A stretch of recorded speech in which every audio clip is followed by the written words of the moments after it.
నమస్కారము. డిజిటల్ తరగతులకు స్వాగతం. పిల్లలు, మనము క్రింది తరగతుల్లో కిరణము, రేఖలు, రేఖాఖండాలు, అంతేకాకుండా కోణాలు, అందులోని రకాలు, ముఖ్యంగా లంబకోణము, అల్పకోణము, అధిక కోణము మరియు పరావర్తన కోణాల గురించి నేర్చుకొని ఉన్నాం కదా. ఇప్పుడు సరళ రేఖలు మరియు తిర్యగ్రేఖ గురించి మనము చర్చిద్దాం. పిల్లలు, ఒకసారి పటమును గమనించండి. ఈ పటమునందు PQ అన్నది ఒక సరళ రేఖ, అంతేకాకుండా మరొక సరళ రేఖ RS. ఈ రెండు సరళ రేఖలకు ఏదైనా ఉమ్మడి శీర్షం కానీ ఉమ్మడి భుజం కానీ మనకు కనిపిస్తోందా? ఒకసారి గమనించండి మీరు. ఈ రెండు సరళ రేఖలను మనం అనంతంగా పొడిగించినట్లయితే అవి ఏ బిందువు వద్దైనా ఖండించుకుంటున్నాయా? అవి ఎక్కడా కూడా ఖండించుకొనవు. అంటే అనంతంగా ఈ రెండు సరళ రేఖలను పొడిగించినప్పుడు అవి ఏ బిందువు వద్ద కూడా ఖండించుకొనట్లేవు. ఇలాంటి ఖండించుకొనని రేఖలను మనము సమాంతర రేఖలు అని అంటాము. ఇదే విధంగా ఈ పటాన్ని మరొకసారి గమనించండి. ఇక్కడ కూడా మనం రెండు సరళ రేఖలు తీసుకున్నాం. ఈ రెండు సరళ రేఖలు ఒక బిందువు వద్ద ఖండించుకుంటున్నాయి. ఎక్కడైతే ఆ రెండు బిందువులు ఖండించుకున్నాయో దాన్ని ఓగా గుర్తించాము. అంతేకాకుండా ఆ రెండు సరళ రేఖలు ఖండన రేఖలుగా చెప్పవచ్చు. అంటే ఈ రెండు రేఖల్ని మనం ఖండన రేఖలు అని చెప్పవచ్చు. మరొక పటాన్ని గమనించండి. ఇక్కడ ఒకసారి చూడండి. ఇక్కడ మనకు చాలా సరళ రేఖలు కనిపిస్తున్నాయి. అంటే ఇవి కూడా ఒకే ఒక బిందువు వద్ద ఖండించుకుంటున్నాయి. ఆ బిందువు ఏంటి? గుర్తించండి, ఓ బిందువు. మూడు అంతకంటే ఎక్కువ సరళ రేఖలు ఒకే బిందువు వద్ద ఖండించుకున్నట్లయితే ఆ రేఖలను మిలిత రేఖలు అని చెప్పవచ్చు. ఆ రేఖలు ఏ బిందువు వద్ద అయితే ఖండించుకున్నాయో ఆ బిందువును మనం మిలిత బిందువు అని కూడా చెప్పవచ్చు. ఇది గమనించండి పిల్లలు. ఇక్కడ మనకు రెండు కోణాలు కనిపిస్తున్నాయి. ఒకటి 30 డిగ్రీలు, మరొకటి 60 డిగ్రీలు. ఈ కోణాలను మనము ఒకసారి కలిపినట్లయితే, అంటే 30 డిగ్రీలు మరియు 60 డిగ్రీలను మనం కూడినట్లయితే మనకు 90 డిగ్రీలు వస్తుంది. అంటే ఇక్కడ ఈ రెండు కోణాలకు ఒకే ఉమ్మడి శీర్షం కనిపిస్తోంది. అంతేకాకుండా ఒకే ఉమ్మడి భుజం కూడా ఉండింది. అంటే ఒకే ఉమ్మడి భుజము, ఒకే ఉమ్మడి శీర్షము కలిగిన కోణాల జత ఇది. అంతేకాకుండా ఈ రెండు కోణాలను మనము కలిపినట్లయితే మనకు 90 డిగ్రీలు వస్తుంది. అంటే దీన్ని బట్టి మనం ఏమని చెప్పొచ్చు అంటే, రెండు కోణాల మొత్తము 90 డిగ్రీలు అయితే ఆ కోణాల జతలను పూరక కోణాలు అని అంటాము. ఈ పటాన్ని మనం గమనిస్తే ఇక్కడ ఒక కోణము 60 డిగ్రీలు, మరొక కోణము 120 డిగ్రీలుగా గుర్తించవచ్చు. ఈ రెండు కోణాలను కలిపి చూడండి. ఒకటి 120 డిగ్రీలు ప్లస్ ఇంకో కోణం 60 డిగ్రీలు, మొత్తము మనకు 180 డిగ్రీలుగా చెప్పవచ్చు. ఇక్కడ కూడా ఉమ్మడి భుజము కనిపిస్తోంది, అలాగే ఉమ్మడి శీర్షము ఉండింది. ఇక్కడ ఈ రెండు కోణాల మొత్తము 180 డిగ్రీలుగా ఉంది. అంటే రెండు కోణాల మొత్తము 180 డిగ్రీలు అయినప్పుడు ఆ కోణాల జతలను మనము సంపూరక కోణాలు అని చెప్పవచ్చు. ఇదొకసారి పరిశీలించండి. 120 డిగ్రీలు, 240 డిగ్రీలు, అదేవిధంగా 180 డిగ్రీలు మరియు 180 డిగ్రీలు, ఇంకొకటి 100 డిగ్రీలు మరియు 260 డిగ్రీలు. ఈ కోణాలను మనం పరిశీలించినట్లయితే మొదటి కోణాల జతలను మనము తీసుకుందాం. 120 డిగ్రీలు ప్లస్ 240 డిగ్రీలు, వాటి మొత్తము 360 డిగ్రీలుగా చెప్పవచ్చు. అదేవిధంగా రెండవది 180 డిగ్రీలు ప్లస్ 180 డిగ్రీలు, మొత్తము 360 డిగ్రీలు. అదేవిధంగా 100 డిగ్రీలు, 260 డిగ్రీలు, వీటి మొత్తము 360 డిగ్రీలు. మరి ఇలాంటి కోణాల జతలను ఏమని అంటారు? రెండు కోణాల మొత్తము 360 డిగ్రీలు అయినప్పుడు ఆ కోణాల జతలను మనం సంయుగ్మ కోణాలు అని చెప్తాము. ఈ పటాన్ని చూడండి ఒకసారి. ఇక్కడ మనం గమనించినట్లయితే కోణం 1 మరియు కోణం 2, ఈ 2 కోణాలకు కూడా ఉమ్మడి భుజము కనిపిస్తోంది. అదేంటి? ఓబి. అంటే ఉమ్మడి భుజం ఓబి మరియు ఉమ్మడి శీర్షము మనకు ఓగా మనం గుర్తించవచ్చు. ఉమ్మడి భుజము మరియు ఉమ్మడి శీర్షం గల కోణాలను మనం ఆసన్న కోణాలు అని చెప్పవచ్చు. అంటే ఇక్కడ కోణం 1 మరియు కోణం 2లను ఆసన్న కోణాలుగా మనం గుర్తించవచ్చు. ఇక్కడ ఒకసారి గమనించండి, మనకు కోణం 1 మరియు కోణం 2లను చూసినట్లయితే ఉమ్మడి శీర్షం కనిపిస్తోంది. ఉమ్మడి శీర్షము ఓ. మరి ఈ పటంలో మనకి ఉమ్మడి భుజం ఉందా? ఒకసారి ఆలోచించండి. ఉమ్మడి శీర్షం ఉంది కానీ ఉమ్మడి భుజం మనకు లేదు.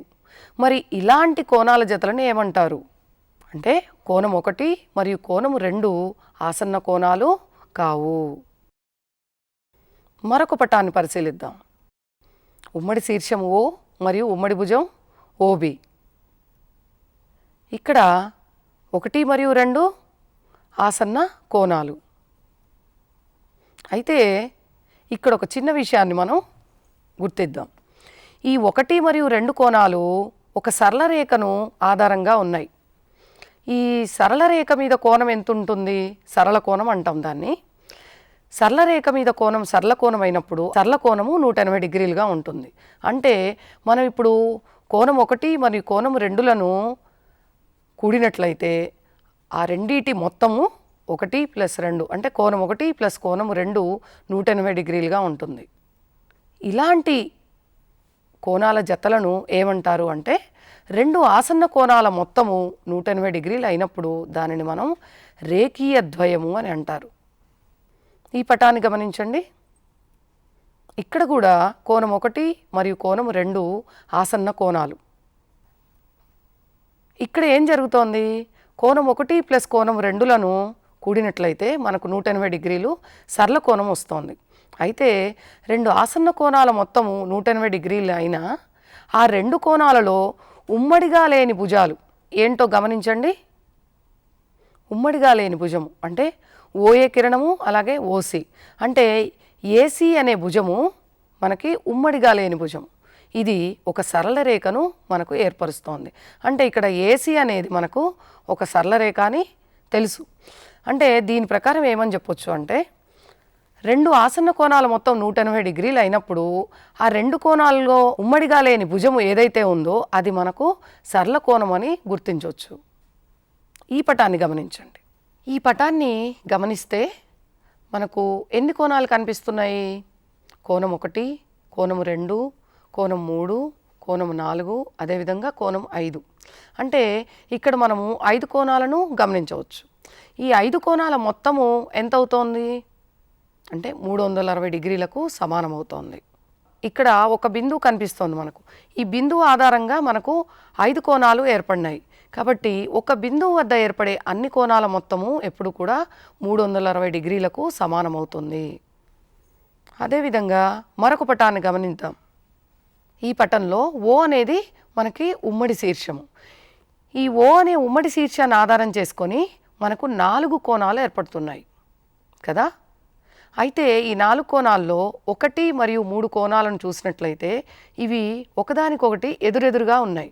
అదేవిధంగా కోణం 2 మరియు కోణం 4 ఇవి కూడా ఒక కోణానికి మరో కోణము ఎదురెదురుగా ఉన్నాయి. అంటే 2 రేఖలు ఖండించుకున్నప్పుడు ఖండన బిందువు వద్ద ఏర్పడే ఎదురెదురు కోణాలను మనము శీర్షాభిముఖ కోణాలు అని చెప్పవచ్చు. ఇక్కడ మనం గమనించినట్లయితే 1, 3 కోణాలు మరియు 2, 4 కోణాలు ఒకదానికొకటి శీర్షాభిముఖ కోణాలుగా చెప్పవచ్చు. ఈ పటాన్ని గమనించండి. ఇక్కడ 1 మరియు 3 కోణాలు శీర్షాభిముఖ కోణాలు అని చెప్పాం కదా. అదేవిధంగా 2 మరియు 4 కోణాలు కూడా శీర్షాభిముఖ కోణాలు. అయితే మనకు ఉన్న స్వీకృతం ప్రకారము 2 రేఖలు ఒక బిందువు వద్ద ఖండించుకుంటే శీర్షాభిముఖ కోణాలు ఏర్పడతాయి. ఆ శీర్షాభిముఖ కోణాల కొలతలు ఎప్పుడు కూడా సమానంగా ఉంటాయని మనకు స్వీకృతం తెలుపుతోంది. దీని ప్రకారము కోణం 1 కోణం 3కి సమానము, మరియు కోణము 2 కోణము 4కి సమానం అవుతుంది. ఇక్కడ మనము ఈ పటాన్ని గమనిద్దాం. రెండు రేఖలు, ఈ రెండు రేఖలు ఓ వద్ద ఖండించుకున్నాయి కదా, అంటే ఓ అన్నది ఇక్కడ ఖండన బిందువు. మరి ఏ మరియు 43 డిగ్రీలు అన్నది ఒకదానికి మరొకటి ఎదురుగా ఉన్న కోణాలు. అంటే ఒక కోణం మరొక దానికి ఎదురుగా ఉంటే దాన్ని శీర్షాభిముఖ కోణం అని చెప్పాం కదా. మరి ఏ కోణము ఇక్కడ ఎంత అవుతుంది అంటే కోణం ఏ యొక్క విలువ ఎంత అని మనం గమనిస్తే ఏ ఈజ్ ఈక్వల్ టు 43 డిగ్రీలు. ఎందుకు? శీర్షాభిముఖ కోణాలు సమానము. మరి ఈ పటాన్ని గమనించండి. ఓబి అనేది ఉమ్మడి భుజము, ఓ అనేది ఉమ్మడి శీర్షము. ఇక్కడ ఏ మరియు 50 డిగ్రీలు అన్నవి ఆసన్న కోణాలుగా చెప్పవచ్చు. అవును కదా. అయితే ఈ ఆసన్న కోణాలు ఒక సరళ రేఖ మీద ఉన్నాయి కాబట్టి అవి ఆ రెండిటి యొక్క మొత్తము సరళ కోణానికి సమానం అవుతుంది. అంటే ఏ ప్లస్ 50 డిగ్రీలు అంటే కోణం ఏ మరియు కోణం 50 డిగ్రీలు మొత్తము మనకు 180 డిగ్రీలకు సమానం అవుతుంది. ఇక్కడ నుండి మనము కోణం ఏ విలువను కనుగొనవచ్చు. ఏ విధంగా?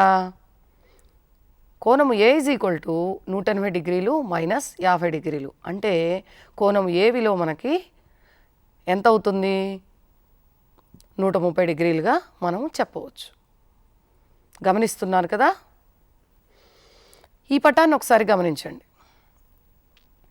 ఎం అనేది ఒక సరళ రేఖ, అదేవిధంగా ఎన్ కూడా ఒక సరళ రేఖగా మనం గుర్తించినట్లయితే ఈ ఎం మరియు ఎన్ సరళ రేఖలను ఎల్ అనే సరళ రేఖ ఖండిస్తోంది. ఎక్కడ ఖండిస్తోంది? రెండు వేరువేరు బిందువుల వద్ద ఖండిస్తోంది. ఆ బిందువులను మనము పి మరియు క్యూగా గుర్తిద్దాం. అంటే ఒక సరళ రేఖ ఎల్ అనేది ఎం మరియు ఎన్ సరళ రేఖలను వేరువేరు బిందువుల వద్ద ఖండించినట్లయితే ఆ సరళ రేఖ ఎల్ని మనము ఎంఎన్లకు తిర్యగ్రేఖగా చెప్పవచ్చు. మరొకసారి పరిశీలించండి.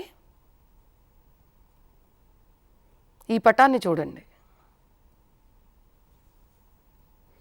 ఇక్కడ ఎం మరియు ఎన్ అన్నవి రెండు సరళ రేఖలు, అదేవిధంగా ఎల్ అన్నది ఎం కామా ఎన్ సరళ రేఖలకు తిర్యగ్రేఖ అని చెప్పవచ్చు. మరి ఈ తిర్యగ్రేఖ ఎం సరళ రేఖను అదేవిధంగా ఎన్ సరళ రేఖను రెండు బిందువుల వద్ద ఖండిస్తోంది కదా. అక్కడ ఎన్ని కోణాలు ఏర్పడుతున్నాయి మనకి? గమనించండి పిల్లలు. 1, 2, 3, 4 అదేవిధంగా 5, 6, 7, 8. అంటే ఒక తిర్యగ్రేఖ 8 కోణాలను ఏర్పరుస్తోందని తెలుస్తోంది. ఒక తిర్యగ్రేఖ రెండు సరళ రేఖలను ఖండించగా మనకు ఏర్పడు కోణాలు 8 అని మనం గమనిస్తున్నాం. ఈ పటాన్ని గమనించండి. ఈ పటాన్ని గమనించినట్లయితే ఇక్కడ 1, 2, 7, 8 వేరే రంగులో కనిపిస్తున్నాయి కదా. అదేవిధంగా 3, 4, 5, 6 ఇవి వేరే రంగులో కనిపిస్తున్నాయి. అంటే ఈ 1, 2, 7, 8 అనే కోణాలు బయట వైపు ఉన్నాయి కదా. అంటే ఈ కోణాలు 8 ఏర్పడినప్పటికీ ఈ కోణాలను మనము వర్గీకరించవచ్చు అని చెప్పవచ్చు. 1, 2, 7, 8 కోణాలు బయట వైపు ఉన్నాయి కాబట్టి వీటిని బాహ్య కోణాలు అని, అదేవిధంగా 3, 4, 6, 5 కోణాలు లోపల వైపు ఉన్నాయి కాబట్టి వాటిని అంతర్కోణాలు అని చెప్పవచ్చు. అంటే ఇక్కడ మనము ఈ తిర్యగ్రేఖ ఏర్పరిచే కోణాలు బాహ్య కోణాలు ఏమేమిటి? కోణం 1, కోణం 2, అదేవిధంగా కోణం 7, కోణం 8 అని చెప్పవచ్చు. మరి అంతర్కోణాలు కోణం 3, కోణం 4, కోణం 5, కోణం 6. ఈ పటాన్ని చూడండి.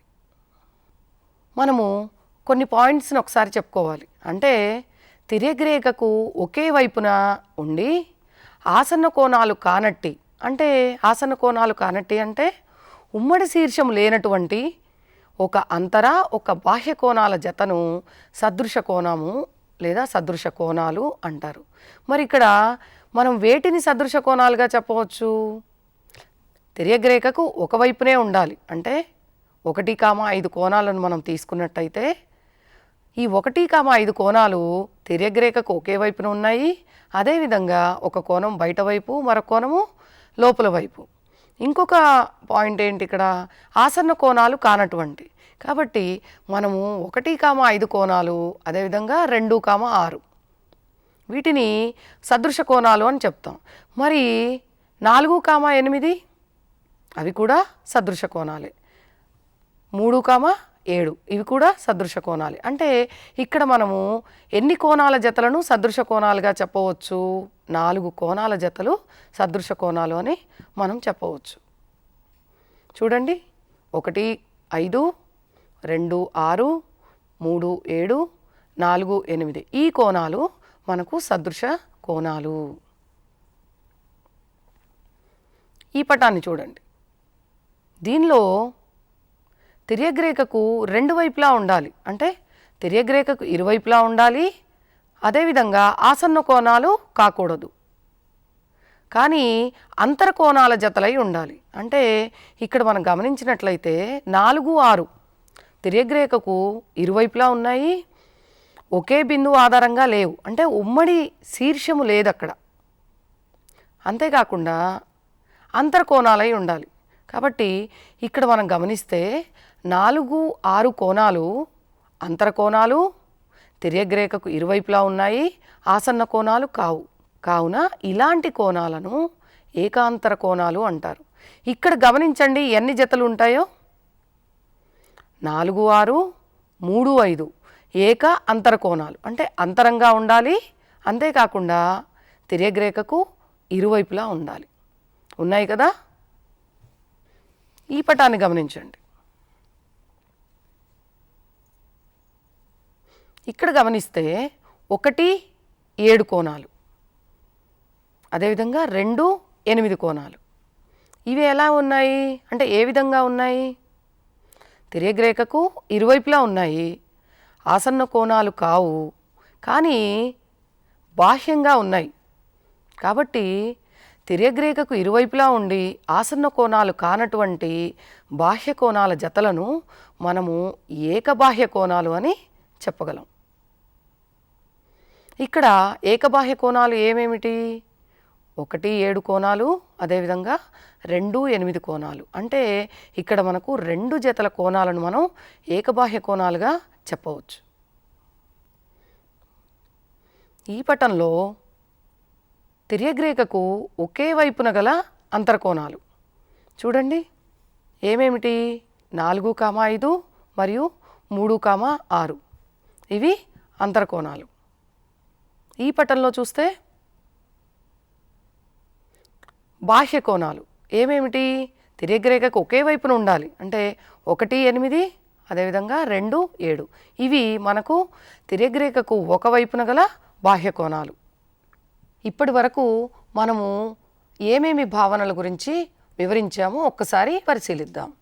సరళ రేఖల ఆధారంగా సమాంతర రేఖలు, అదేవిధంగా ఖండన రేఖలు, మిళిత రేఖలు ఇవన్నీ కూడా ఒకసారి మనం పరిశీలించాము.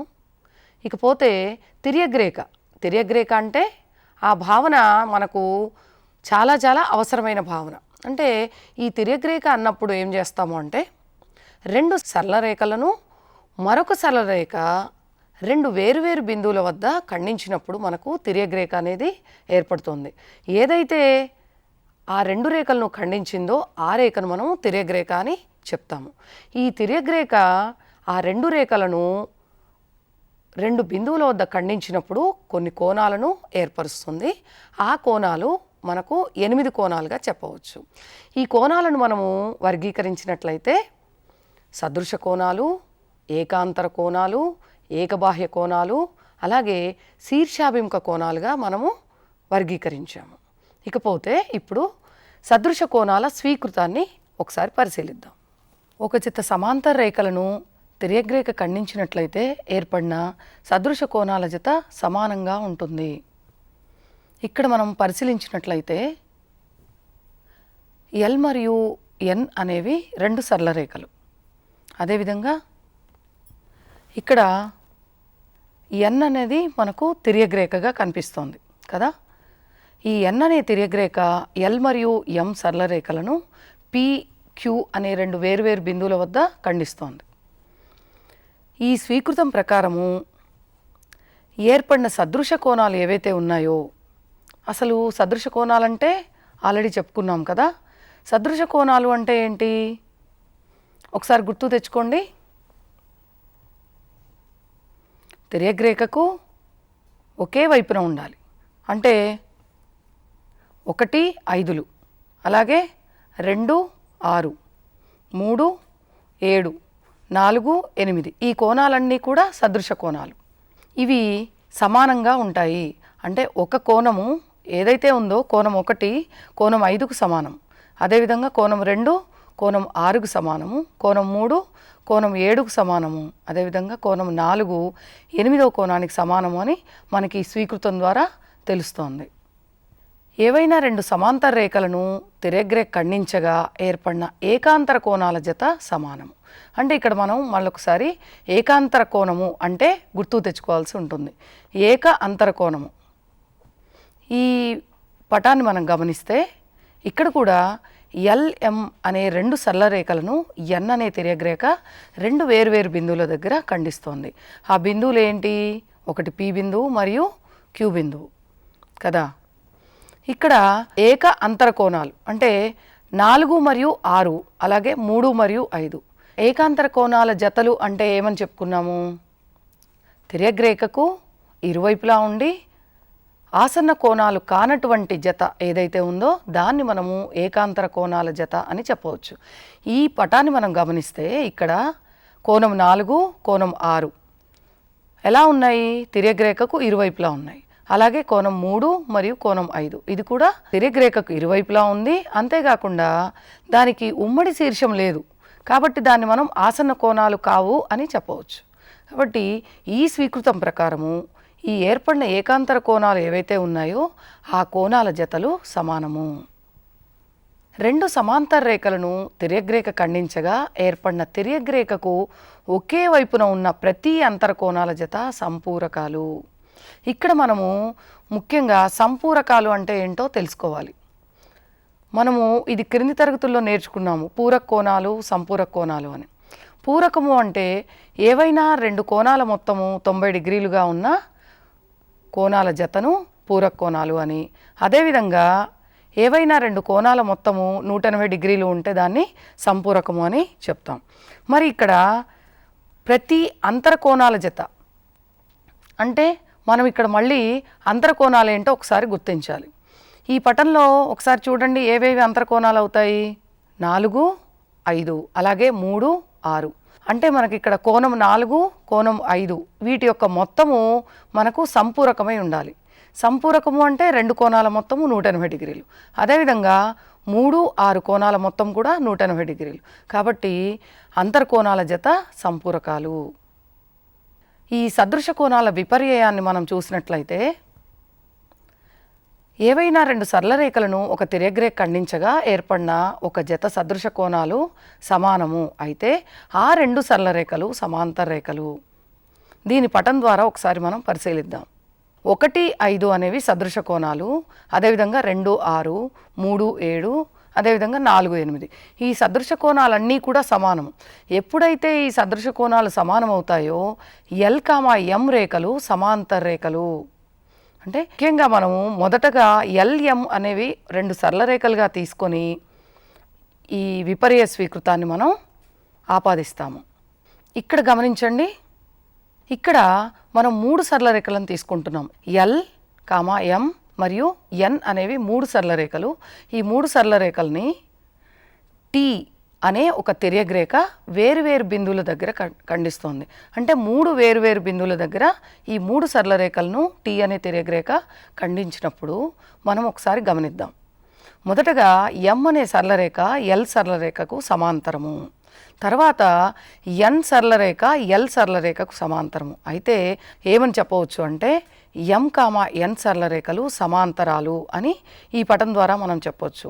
కోణాలను ఆలోచించినట్లయితే 1వ కోణము 2వ కోణానికి సమానము. ఇవి సదృశ కోణాలు.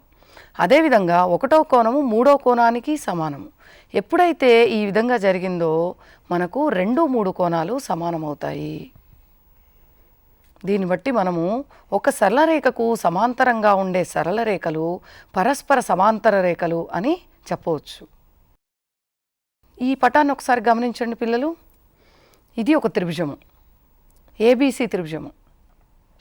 ఇక్కడ మనం ఏం చెప్తున్నాము అంటే ఒక త్రిభుజంలో కోణాల మొత్తము 180 డిగ్రీలుగా ఉంటుంది అని ఒక చిన్న సిద్ధాంతాన్ని నిరూపిస్తున్నాము. సో ఇక్కడ మనం ఒకసారి ఈ పటాన్ని గమనిస్తే కోణము ఏ, కోణము బి మరియు కోణము సి, 1వ కోణము, 2వ కోణము మరియు 3వ కోణము.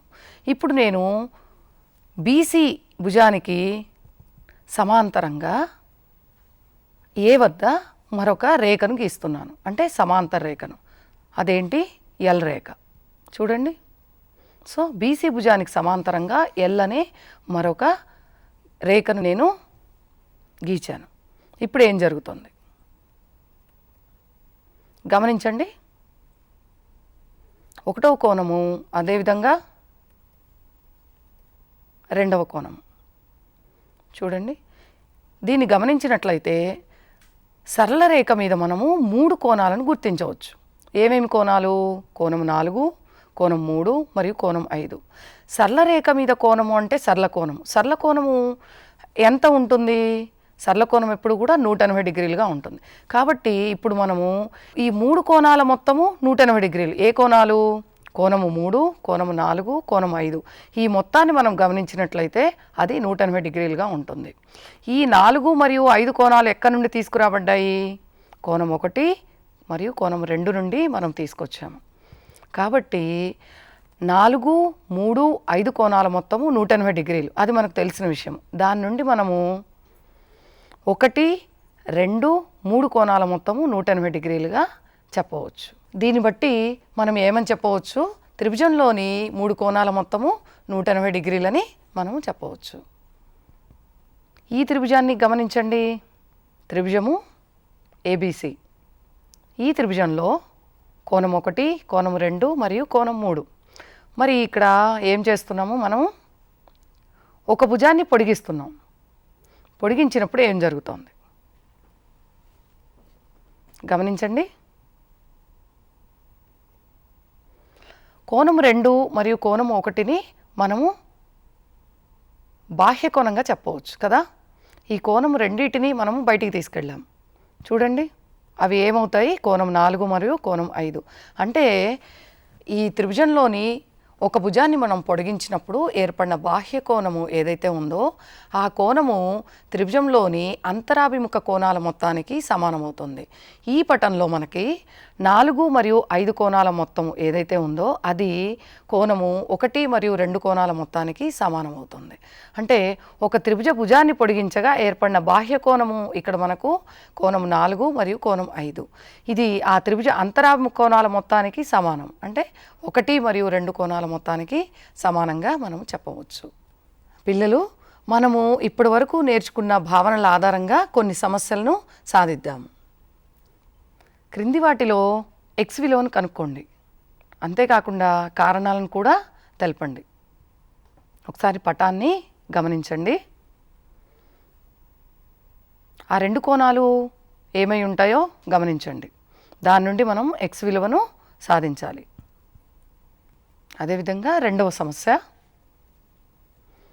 త్రిభుజం ఇవ్వబడింది. అంతేకాకుండా ఈ త్రిభుజంలో ఏసీ బిందువు డి వరకు పొడిగించబడింది. మనకు బాహ్య కోణము ఇవ్వబడింది. కోణం ఏ మరియు కోణం బిల మధ్య గల నిష్పత్తి కూడా ఇవ్వబడింది. మనం ఇప్పుడు ఏ మరియు బి విలువలను కనుక్కోవాలి. పిల్లలు, మనం ఈరోజు జరిగిన తరగతిలో ముఖ్యంగా తిర్యగ్రేఖచే ఏర్పడే కోణాలు అంటే సదృశ కోణాలు, ఏకాంతర కోణాలు, ఏకబాహ్య కోణాలు, అదేవిధంగా అంతర కోణాలు, వీటి గురించి చాలా విపులంగా చర్చించాం కదా. మరొక తరగతిలో మళ్ళీ కలుసుకుందాం. అంతవరకు సెలవు మరి. నమస్కారం.